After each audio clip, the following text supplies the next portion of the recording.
नमस्कार आप सभी को राजस्थान क्लासेस के इस यूट्यूब प्लेटफॉर्म पर आप सभी का एक बार फिर से बहुत बहुत स्वागत है। तो आइए दोस्तों, कांस्टेबल और वन रक्षक और पीटीटी के लिए आज हम बात करेंगे सामान्य विज्ञान की। सामान्य विज्ञान का सुपर फास्ट टेस्ट पढ़ेंगे दोस्तों। रफ्तार मॉडल पेपर होगा और ये ऐसे क्वेश्चन होंगे आपके लिए जो आपके एग्जाम के लिए बहुत ही महत्वपूर्ण साबित होने वाले। दोस्तों रट लेना है आपको ये एग्जाम से पहले। ये क्वेश्चन, आज का पहला क्वेश्चन आपके स्क्रीन पर आ चुका है। पूछा जा रहा है कि भाई बायोगैस का मुख्य अवयव जो है ना वो कौन सा है। नंबर आपका पहला क्वेश्चन पूछा जा रहा है कि भाई बायोगैस का मुख्य अवयव जो है ना, बायोगैस का मुख्य अवयव कौन सा है दोस्तों, ये आपको बताना है। क्या हो जाएगा राइट आंसर? सर यहाँ पे राइट आंसर तो हमारा हो जाएगा सी ऑप्शन। चलिए साहब सी ऑप्शन को लॉक करेंगे। मीथेन को क्या करेंगे? मीथेन को करेंगे दोस्तों। बहुत ही इंपॉर्टेंट क्वेश्चन है। बायोगैस का मुख्य अवयव मीथेन है। ठीक है, चलिए आगे बढ़ते हैं। अगले क्वेश्चन को देखते हैं। जब हम वायुमंडल में ऊपर की ओर जाते हैं तो क्या पूछा जा रहा है? जब हम वायुमंडल में ऊपर की ओर जाते हैं तो ताप कम होता है तथा दाब बढ़ता है। ताप बढ़ता है तथा दाब कम होता है। ताप तथा दाब दोनों बढ़ते हैं या फिर ताप व दाब दोनों ही घटते हैं। तो यहाँ पे आप सभी का राइट आंसर होगा डी ऑप्शन। देखिए बिल्कुल आसान क्वेश्चन है और राइट आंसर सभी का हो जाएगा डी ऑप्शन। ठीक है, क्या हो जाएगा? डी ऑप्शन बिल्कुल। अगला क्वेश्चन आपकी स्क्रीन पर ये लो। नेत्र के लेंस में फोकस दूरी किसके, देखिए दोस्तों नेत्र के लेंस में फोकस दूरी किसके द्वारा सही रखी जाती है? रेटिना के द्वारा? नहीं सर। आइरिस के द्वारा? नहीं सर, बिल्कुल नहीं। सीलियरी मांसपेशियों के द्वारा? बिल्कुल राइट आंसर हो जाएगा आपका सी ऑप्शन। करेक्ट आंसर क्या हो जाएगा? सी ऑप्शन हो जाएगा। और दोस्तों ध्यान रखना कि ऐसे एग्जाम में क्वेश्चन पूछे गए हैं, कई बार पूछे गए। सूखी बर्फ जो होती है ना वो ठोस, देखिए सूखी बर्फ जो होती है वो ठोस कार्बन डाइऑक्साइड होती है या कार्बन मोनोऑक्साइड होती है या सल्फर डाइऑक्साइड होती है या हाइड्रोजन पेरोक्साइड? तो ये कार्बन डाइऑक्साइड होती है दोस्तों। क्या हो जाएगा राइट आंसर आप सभी का? बी ऑप्शन हो जाएगा। बिल्कुल आसान क्वेश्चन है और इसको आप कूलिंग कूलिंग मतलब एजेंट भी बोल सकते हैं। शीतलन शीतलन एजेंट। ठीक है, यही होगा ना, शीतलन एजेंट। चलिए तो ध्यान रखना दोस्तों, ये भी इंपॉर्टेंट क्वेश्चन था आपका। अगला क्वेश्चन आ जाता कि साधारण नमक का वैज्ञानिक नाम आपको बताना है। साधारण नमक का वैज्ञानिक नाम दोस्तों आपसे अगर पूछा जाए तो हम करेंगे सीधे के सीधे जाएंगे सोडियम क्लोराइड के साथ, मतलब बी ऑप्शन आपका राइट आंसर हो जाएगा। इसको आप सेंधव नमक भी बोल सकते हैं। सेंधव नमक क्या बोलेंगे? सेंधव नमक भी बोल सकते हैं यहाँ पे। ठीक है, इसको आप लाहौरी नमक भी बोल सकते हैं। क्या? लाहौरी नमक भी बोल सकते हैं, लाहौरी नमक। तो दोस्तों ये चीजें ध्यान रखना। इसको आप हैलाइट भी बोल सकते हैं। ठीक है, ये ऐसा क्वेश्चन एग्जाम में कई बार पूछे जा सकते हैं। इसको मतलब साधारण नमक तो आप बोल ही सकते हैं। इसको आप सोडियम क्लोराइड भी बोल सकते हैं। ठीक है, ये सारे इसी के नाम है, सोडियम क्लोराइड। तो आप जो है इसको अच्छे तरीके से लिख सकते हैं। ठीक है ना, आपको देख ही रहा होगा अच्छे से। तो अगला क्वेश्चन आपकी स्क्रीन पर आ जाता है कि भाई लुढ़कती हुई गेंद कुछ दूर लुढ़कने के बाद स्वयं रुक जाती है, निम्नलिखित में से किस कारण से? लुढ़कती हुई गेंद कुछ दूर लुढ़कने के बाद स्वयं रुक जाती है, पता है आप सबको जी। तो निम्न में से किस कारण से, इसमें कौन सा कारण, कौन सा मतलब कि ये प्रयोग होता है, कौन सा बल यहाँ पे आपको पूछा जा रहा है? आपने कहा सर यहाँ पे तो घर्षण बल होगा। चलो साहब घर्षण बल होगा, कल नहीं, घर्षण बल हो जाएगा हमारा राइट आंसर ए ऑप्शन। बिल्कुल आसान था, है ना। अगला क्वेश्चन आपकी स्क्रीन पर एक संगमरमर, जैसे हम बोलते हैं मार्बल, है ना, क्या बोलते हैं हम? मार्बल बोलते हैं। और मार्बल किसका रूप है? शैल का रूप है या फिर अपने इसका नेस का रूप है या फिर अपने इसका चूने पत्थर का है या फिर बलुआ पत्थर का? सर ये तो चूना पत्थर का है। अच्छा, चूना पत्थर का है क्या? लाइम स्टोन जिसे हम बोलेंगे, क्या बोलेंगे? लाइम स्टोन जिन्हें हम बोलेंगे। और हाँ दोस्तों, सर्वाधिक मार्बल कहाँ पे होता है? सर सर्वाधिक मार्बल वैसे देखिए मार्बल में जैसे कि देखो संगमरमर जो है ये सर्वाधिक होता है, संगमरमर है ना, ये सर्वाधिक अपने होता है राजसमंद में दोस्तों। कहाँ पे होता है? राजसमंद में। और इसकी जो मंडी है ना, सबसे बड़ी मंडी, वो है किशनगढ़ में। कहाँ पे? वो है किशनगढ़ में। ठीक है, अजमेर वाले किशनगढ़ में। ये चीज भी आप लोग ध्यान रखेंगे। राजसमंद को आप राजनगर बोलेंगे, मतलब राजसमंद के राजनगर में ये संगमरमर सर्वाधिक होता है। ठीक है ना। और अगर ग्रेनाइट का पूछे आपसे कि ग्रेनाइट सर्वाधिक कहाँ पे होता है, तो दोस्तों जालोर में। ठीक है, जालोर को ग्रेनाइट सिटी भी बोलते हैं, ग्रेनाइट सिटी भी बोलते हैं जालोर को। ठीक है ना, ये तो आप सबको पता ही होगा यार। अगला क्वेश्चन है, शहरों में तालाब का पानी शुद्ध करने के लिए कौन सी गैस प्रयोग की जाती है? देखिए दोस्तों, जैसे कि तालाब, मान लीजिएगा ये तालाब है, शहरों में जो तालाब होते हैं, या फिर आप मान लीजिएगा कि अपने यहाँ पे सर्वाधिक तालाब जैसे भीलवाड़ा क्षेत्र उस साइड में। ठीक है, वहां पर जो तालाबों से ही सिंचाई होती है, आप सबको पता ही है। तो वहां पर जो तालाब है ना, शहरों के तालाबों को शुद्ध करने के लिए कौन सी गैस का प्रयोग किया जाता है? सर क्लोरीन का किया जाता है। अरे वाह, क्या बात है वीर शेरों। चलिए तो क्लोरीन को करेंगे, इसका मतलब हमारा बी ऑप्शन सही उत्तर हो जाएगा। ठीक है, चलो अगला क्वेश्चन आपकी स्क्रीन पर आता है कि भाई लोहे में जंग लगने का मुख्य कारण क्या है? कितनी बार अपने पढ़ा कि सर लोहे में जंग लगने का मुख्य कारण, तो सर हमने पढ़ा है कि नियॉन होगा। नहीं रे नहीं, ऑक्सीजन हो जाएगा दोस्तों। क्या हो जाएगा? ऑक्सीजन हो जाएगा। मतलब हमारा राइट आंसर फिलहाल के लिए ए ऑप्शन हो जाएगा। और वैसे जो है ना, जंग लोहे पर कैसी लगती है, किस कलर की लगती है? कभी कभी ऐसा भी क्वेश्चन पूछा जा सकता है, भूरे रंग की, है ना? भूरे रंग की ही लगती है ना सर? हाँ पता है हमें। चलो तो ये चीजें आप लोग ध्यान नहीं रखना। अगला क्वेश्चन आपकी स्क्रीन पर है, भूरा भी कह सकते हो और रेड भी कह सकते हो, है ना? जंग रेड भी कहीं कहीं पे बिल्कुल लग सकती है। कुपोषण से सबसे अधिक किसकी कमी होती है दोस्तों? देखिए कुपोषण से जो है ना सबसे अधिक किसकी कमी होती है? विटामिन ए की, कार्बोहाइड्रेट की, विटामिन सी की या प्रोटीन की? दोस्तों देखिए यहाँ पे हम बात करेंगे प्रोटीन की। किसकी? प्रोटीन की। और सही उत्तर आप सभी का प्रोटीन ही हो जाएगा। मतलब डी ऑप्शन को लॉक करेंगे कि कुपोषण से सबसे अधिक किसकी कमी होती है? प्रोटीन की। कार्बन, हाइड्रोजन, ऑक्सीजन और नाइट्रोजन तत्वों के अणुओं से ये मिलकर बनता है। ठीक है ना? तो ये चीज भी आप लोग ध्यान रखेंगे। और अगला क्वेश्चन आप सभी के स्क्रीन पर आ जाता है कि नूतन जलोढ़ मिट्टी किस नाम से जानी जाती है? देखिए दोस्तों, नूतन जलोढ़ मिट्टी जो है ना किस नाम से जानी जाती है, ये आप सभी से पूछा जा रहा है। तो राइट आंसर आप सभी का हो जाएगा बांगड़। नहीं सर, तो खादर होगा सर। चलो खादर को लॉक करते हैं। देखिए ये जो है ना, ये अपने मतलब ये जो मिट्टी है ना, नूतन जलोढ़ मिट्टी, ये इसको आप खादर भी बोल सकते हैं। और ये रबी की फसल के बड़ी उत्तम है। रबी की फसल के लिए तो ध्यान रखना, फसल के लिए बड़ी ही उत्तम है, के लिए उत्तम मानी जाती है। और ये नदियों के जो बाढ़ वाले मैदान क्षेत्र है ना, वहां पर ये होती है। और बागर को अपन क्या बोलते हैं? बागर ये बागर कह लो या बांगड़ कह लो, बागर भी बोल सकते हो इसको आप कहेंगे पुरातन मिट्टी दोस्तों, पुरातन मिट्टी। ठीक है, इसको आप पुरानी मिट्टी कहेंगे, पुरातन मिट्टी। ठीक है, बागड़ को पुरातन मिट्टी बोलते हैं और नूतन मिट्टी किसको बोलते हैं? नूतन बोलते हैं जलोढ़ को। ध्यान रखना दोस्तों, ये क्वेश्चन ही आपकी जान है। अगला क्वेश्चन आपकी स्क्रीन पर देखिए, दो समांतर दर्पणों के बीच, जरा ध्यान दें, दो समांतर दर्पणों के बीच जो है प्रतिबिंब बनते हैं ना, कितने बनते हैं? 2 बनते हैं, 4, 8 या अनंत? दो समांतर अगर दर्पण होंगे तो अनंत प्रतिबिंब बनेंगे दोस्तों। कैसे अनंत बनेंगे? बिल्कुल यहाँ पे डी ऑप्शन आपका राइट हो जाएगा। अगला क्वेश्चन आपकी स्क्रीन पर है, जब कोई जहाज नदी में से समुद्र में प्रवेश करता है तो ऊपर उठ जाता है या नीचे धंस जाता है या उसके स्तर में कोई बदलाव नहीं आता, या उपरोक्त सभी? देखिए जब कोई जहाज नदी में से समुद्र में प्रवेश करता है, ठीक है, कोई नदी होती है, नदी तो भैया कैसी होती है और समुद्र कैसा होता है सबको जानकारी है। ठीक है, तो यहाँ पे जो है मान लो कि नदी सीमित है, समुद्र का कोई सीमा नहीं वैसे है, लेकिन फिर भी बड़ा होता है। ठीक है, जब कोई जहाज नदी में समुद्र में प्रवेश करता है तो वो एकदम से ऊपर ही उठ जाता है। मतलब हमारा राइट आंसर हो जाएगा ए ऑप्शन, बिल्कुल करेक्ट। और आगे बढ़ेंगे, चलो साहब आगे आगे आगे आइए मेरे साथ। अगला क्वेश्चन है, पृथ्वी पर कोई गतिशील पिंड विश्राम की अवस्था में निम्नलिखित कारण से आता है। पृथ्वी पर कोई गतिशील पिंड जो है ना विश्राम की अवस्था में कौन से कारण से आता है? गुरुत्वाकर्षण बल के कारण, है ना, या फिर अपना संवेग संरक्षण के कारण? नहीं सर, घर्षण बल के कारण आता है। चलो तो भैया बी ऑप्शन को लॉक करो और आगे निकलो। जड़त्व का बल भी नहीं होगा, ठीक है ना, ये भी नहीं होगा। तो हमारा राइट आंसर बी हो गया। और देखिए काली मिट्टी का काला रंग किसकी उपस्थिति के कारण होता है? अच्छा, आपने देखा और नहीं देखा तो कोई बात नहीं, काली मिट्टी हमने पढ़ा है कि भी काली मिट्टी, ठीक है, काली मिट्टी का रंग काला होता ही क्यों है और ये किसके लिए मतलब प्रयुक्त होती मानी जाती है? मक्का वगैरह के लिए, है ना। तो हमारा राइट आंसर हो जाएगा सी ऑप्शन दोस्तों। क्या हो जाएगा? C option. टिटेनिफेरस, मैग्नेटाइट एवं ह्यूमस दोनों की उपस्थिति में ये इसका रंग काला होता है। ध्यान रखेंगे दोस्तों, सी ऑप्शन आपका राइट आंसर हो जाएगा। ह्यूमस भी अपन इसको साथ में रखेंगे।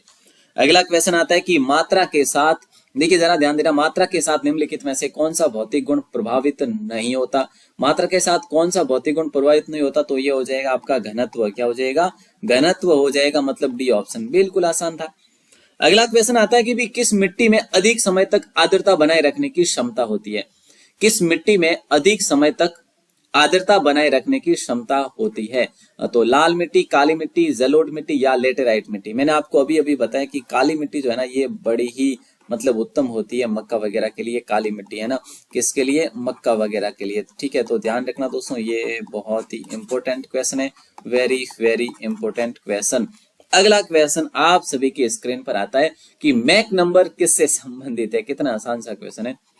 मैक नंबर जो होता है वो किससे संबंधित होता है? ध्वनि की गति से संबंधित होते हैं, जलयान की गति से संबंधित, या हवाई जहाज की गति से संबंधित, या अंतरिक्ष यान की गति से संबंधित।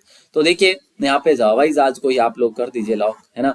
हवाई जहाज की गति से संबंधित होते हैं मैक नंबर। अगला क्वेश्चन आप सभी के स्क्रीन पर है कि किस मिट्टी में कृषि के लिए सिंचाई की आवश्यकता नहीं पड़ती। मतलब कि किस मिट्टी में कृषि के लिए सिंचाई की आवश्यकता ही नहीं पड़ती। ऐसी कौन सी मिट्टी है भैया? तो वो यही मिट्टी है जो हम अभी तारीफ कर रहे थे और जिसका नाम है काली मिट्टी। काली मिट्टी में काला रंग उपस्थित क्यों होता है? टेटिनरेस और जो है उसका अपने क्या बात करी थी, ह्यूमस, है ना, इन सभी की उपस्थिति में। चलो, किस मिट्टी का स्थानीय नाम रेगुड़ है? रेगुड़ है, RAGUR, रेगुड़, है ना। तो किस मिट्टी का नाम, स्थानीय नाम जो है रेगुड़ है दोस्तों? काली मिट्टी, लाल मिट्टी या लेटराइट मिट्टी या जलोढ़ मिट्टी। तो यहाँ पे भी आपका सुपर फास्ट का राइट आंसर हो जाएगा काली मिट्टी। क्या हो जाएगा? काली मिट्टी हो जाएगा। बिल्कुल आसान और सही जवाब हमारा हो जाएगा बी ऑप्शन। अगला देखिए जरा, अगला है कि निम्नलिखित में से कौन सी विद्युत चुंबकीय तरंगों का तरंग दैर्घ्य सबसे अधिक है? पराबैंगनी किरणों का, या सूर्य की रोशनी का, या गामा किरणों का, या अवरक्त। निम्न में से कौन सी विद्युत चुंबकीय तरंगों का तरंग दैर्घ्य जो है ना वो सबसे अधिक है? तो ये हो जाएगा आपका अवरक्त किरणों का दोस्तों। किसका हो जाएगा? अवरक्त किरणों का हो जाएगा। राइट आंसर आप सभी का हो जाएगा बिल्कुल डी ऑप्शन। ठीक है ना। अगला क्वेश्चन आता है कि भी किस धातु का गलनांक सबसे अधिक है? कौन सी धातु का गलनांक जो है ना वो सबसे अधिक है? ओस्मियम या टंगस्टन या मोलिब्डिनम या फिर है जो एल्यूमिनियम। किस धातु का गलनांक सबसे अधिक है? गलनांक जो सबसे अधिक है ना वो टंगस्टन का है ना। तभी तो इसका प्रयोग कहाँ पे किया जाता है? बल्ब बनाने में किया जाता है। बल्ब के कहाँ पे? बल्ब के फिलामेंट बनाने में इसका प्रयोग किया जाता है। तो ये चीज भी आप ध्यान रखेंगे। और सर्वाधिक टंगस्टन अपने डेगाना में होता है और डेगाना अपना कहाँ पे? नागौर में। तो ये चीज भी ध्यान रखेंगे। साथ ही साथ वेरी वेरी इंपॉर्टेंट क्वेश्चन है, वेरी इंपॉर्टेंट क्वेश्चन। ओके, लिखने की आवश्यकता नहीं, लेकिन सबसे हल्की धातु कौन सी होती है बताइए? सबसे हल्की धातु दोस्तों बताना है आप सभी को, बहुत ही इंपॉर्टेंट क्वेश्चन है आपका। सबसे हल्की धातु कौन सी होती है? लिथियम, इरिडियम, एल्यूमिनियम या ओस्मियम। सर आपने कहा सर यहाँ पे राइट आंसर तो लिथियम ही होगा। अच्छा, लिथियम को करे क्या? चलो साहब कर लीजिए। इसका मतलब राइट आंसर क्या हो जाएगा पता है आपको? ए ऑप्शन हो जाएगा। अगला question show on your screen. ध्वनि की गति सर्वाधिक होती है। ध्वनि की गति सर्वाधिक होती है। यहाँ पे आप सभी का राइट आंसर वायु में, जल में, निर्वात में या स्टील में। ध्वनि की गति सर्वाधिक होती है, वो होती है जल में। कहाँ पे होती है? जल में होती है ध्वनि की गति सर्वाधिक। मतलब राइट आंसर हो जाएगा आप सभी का बी ऑप्शन।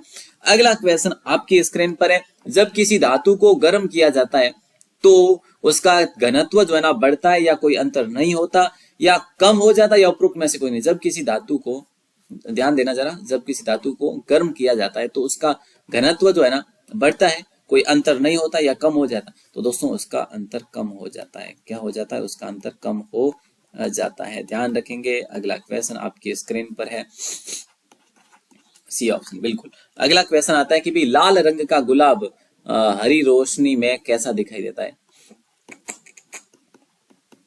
लाल रंग का गुलाब जो है ना हरी रोशनी में कैसा दिखाई देगा, ये आपसे क्वेश्चन किया जा रहा है। कितना सुपर क्वेश्चन है। तो आपको ये चीज नहीं ध्यान होगी, लेकिन काला दिखाई देता, काला रंग का दिखाई देता है। ठीक है, लेकिन दोस्तों एक फैक्ट भी है साइंस का, बहुत ही अच्छा क्वेश्चन है आपके लिए, और फैक्ट याद भी रखेंगे। आप कभी भी पूछ सकते हैं किसी को कि लाल रंग का गुलाब हरी रोशनी में कैसा दिखाई देगा? बोले सर काला दिखाई देगा। अच्छा, दूध की शुद्धता किस यंत्र द्वारा मापी जाती है? जल्दी से बताइए, दूध की शुद्धता जो है ना कौन से यंत्र के द्वारा मापी जाती है? ये आपसे पूछा जा रहा है। लैक्टोमीटर के द्वारा दोस्तों। किसके द्वारा? लैक्टोमीटर के द्वारा। हाँ जी बिल्कुल, आसान सा क्वेश्चन आपकी स्क्रीन पर था आपका। मतलब सी ऑप्शन आपका राइट आंसर हो ही जाएगा। द्रव में आवेश का प्रवाह होता है, कितनी बार पढ़ा अपन ने, शायद 10 बार इस क्वेश्चन को अपन ने पढ़ा होगा, 10 बार लगभग लगभग, बिल्कुल साहब, आयरन के द्वारा, है ना, आयरन के द्वारा, ठीक है ना, सही पकड़े ना आप। द्रव में आवेश का प्रवाह होता है आयनों के द्वारा, सॉरी आयन है ये, IONS, आयरन आ रहा है मुझे, ION, ठीक है। तो यहाँ पे आप सभी का राइट आंसर हो जाएगा, बिल्कुल आसान सा क्वेश्चन था आपका, ठीक है ना। और अगला क्वेश्चन आपकी स्क्रीन पर आ गया, देखो, एक सेकंड, क्या हो गया,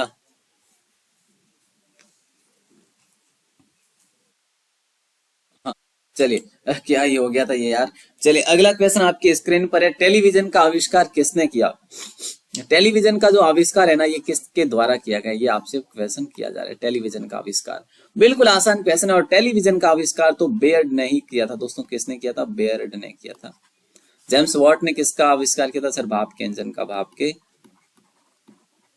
इंजन का, ठीक है। और आगे बढ़े, अगले क्वेश्चन को देखते हैं, आइए मेरे साथ, हाँ हाँ मेरे साथ ही। हड्डियों और दांतों में जो रासायनिक पदार्थ विद्यमान रहता है उसे क्या बोलते हैं अपन। हड्डियों और दांतों में जो रासायनिक पदार्थ विद्यमान रहता है उसे क्या कहते हैं, तो उसे हम कहेंगे कैल्शियम फास्फेट। क्या कहेंगे, कैल्शियम फास्फेट कहेंगे। आप सभी का राइट आंसर हो जाएगा, बिल्कुल आसान है, और बिल्कुल सी ऑप्शन आप सभी का राइट आंसर हो जाएगा। अच्छा, अगला क्वेश्चन आता है कि डोलोमाइट का महत्वपूर्ण उपयोग किस उद्योग में किया जाता है। डोलोमाइट का, ये दोस्तों डोलोमाइट जो है ना, ये खनिज है, लो खनिज है, ठीक है। डोलोमाइट का उपयोग किस में किया जाता है, तो इस्पात तथा संबंधित उद्योग में किया जाता है, मतलब हमारा राइट आंसर हो जाएगा बी ऑप्शन, इस्पात एवं संबंधित उद्योग। अगला क्वेश्चन है, किस अम्ल का उपयोग निर्जलीकारक के रूप में किया जाता है। ये क्वेश्चन भी अपने कई बार पढ़ा, निर्जलीकारक के रूप में किस अम्ल का प्रयोग किया जाता है, बिल्कुल बताइए दोस्तों, very very important question. Sir इसका हाइड्रोक्लोरिक अम्ल होगा, नहीं नहीं सर इसका तो नहीं होगा। अच्छा चलो तो कर दो, बी ऑप्शन को लॉक करो। अब तो करोगे सल्फ्यूरिक अम्ल को, ऐसे थोड़ी ना करो यार। अगला क्वेश्चन है, विलेय को विलयन से पृथक किया जा सकता है किसके द्वारा, निस्पंदन के द्वारा, वाष्पीकरण इवोपोरेशन के द्वारा, या फिर निस्तारण डिकेंटेशन के द्वारा, या फिर जो है अवसादन सेडिमेंटेशन द्वारा। तो दोस्तों राइट आंसर आप सभी का फिल्ट्रेशन नहीं होगा, यहाँ पे हो जाएगा वाष्पीकरण। क्या हो जाएगा, वाष्पीकरण, मतलब अपना राइट आंसर हो जाएगा बी ऑप्शन। और अगला क्वेश्चन आपकी स्क्रीन पर आ जाता है, क्या पूछा जाएगा, देखो आपके लिए कुछ कलर चेंज करे क्या, सर कर ही लीजिए, इतनी देर तो आपने किया नहीं। चलो अगला क्वेश्चन है, निम्नलिखित में से कौन सी गैस वायुमंडल में नहीं होती। ये गैस वायुमंडल में नहीं होती, ये कौन सी गैस है, वायुमंडल में नहीं होती, कौन सी गैस वायुमंडल में नहीं होती। तो आपका राइट आंसर हो जाएगा क्लोरीन। दोस्तों अब तक तो आपने पढ़ ही लिया होगा, क्लोरीन, सी ऑप्शन आपका राइट आंसर हो जाएगा। अगला क्वेश्चन आता, पोटेशियम क्लोराइड को गर्म करने पर नाइट्रोजन गैस निकलती है, या फिर ऑक्सीजन गैस निकलती है, या फिर जो है अपने हाइड्रोजन गैस निकलेगी, या इनमें से कोई नहीं, कोई भी गैस नहीं निकलती है सर, कौन सी, ऑक्सीजन। दोस्तों ध्यान रखना, ऑक्सीजन गैस जो है ये निकलती है। राइट आंसर आप सभी का हो जाएगा बी ऑप्शन, मतलब कि ऑक्सीजन गैस, पोटेशियम क्लोराइड को गर्म करने पर ऑक्सीजन गैस निकलती है। अगला क्वेश्चन देखिए, समुद्र के पानी से नमक निकालने के लिए निम्नलिखित में से कौन सी विधि अपनाई जाती है। समुद्र में से जो समुद्र के पानी से नमक निकालने की जो कौन सी विधि अपनाई जाती है, वो अपनाई जाती है वाष्पीकरण की, वाष्पीकरण की विधि, मतलब कि राइट आंसर बी ऑप्शन हो जाएगा आप सभी का, ठीक है। अगला क्वेश्चन आता है कि भी किस प्रक्रिया द्वारा तेल को वेजिटेबल घी में परिवर्तित किया जाता है, वेजिटेबल घी में प्रयोग किया जाता है, हाइड्रोजन के कारण, या फिर जो है अपना हाइड्रोजन के कारण, या फिर आसवन के द्वारा, या फिर जो है उपचयन के द्वारा परिवर्तित किया जाता है, या अपचयन। किस प्रक्रिया द्वारा तेल को वेजिटेबल घी में प्रयोग किया जाता है, तो यहाँ पे आपका राइट आंसर हो जाएगा भैया ये ऑप्शन, हाइड्रोजन, ठीक है, ओके। अगला क्वेश्चन आ जाता है कि सिरके की प्रकृति अम्लीय किसके कारण होती है। सिरके की प्रकृति जो होती है ना, वो अम्लीय होती है, आखिर किसके कारण होती है, साइट्रिक अम्ल के कारण, या सल्फ्यूरिक अम्ल के कारण, या हाइड्रोक्लोरिक अम्ल के कारण, या फिर जो अपने इसके एसिटिक अम्ल के कारण। तो आप सभी का राइट आंसर हो जाएगा सर एसिटिक अम्ल होगा, चलो डी ऑप्शन को लॉक कर दो और आगे बढ़ो मेरे साथ और लास्ट क्वेश्चन की ओर बढ़ते हैं। पॉलीथीन का औद्योगिक उत्पादन किसके बहुलीकरण द्वारा होता है? पॉलीथीन का उत्पादन किसके बहुलीकरण द्वारा होता है? मीथेन, एसिटिलीन, इथाइलिन या स्टाइरिन? ये क्वेश्चन अपन ने कई बार पढ़ा है ना, तो हमारा राइट आंसर हो जाएगा इथिलीन, इथाइलिन। ठीक है, अगला क्वेश्चन आ जाता है कि भाई खनिजों एवं चट्टानों में कौन सा तत्व सबसे अधिक पाया जाता है?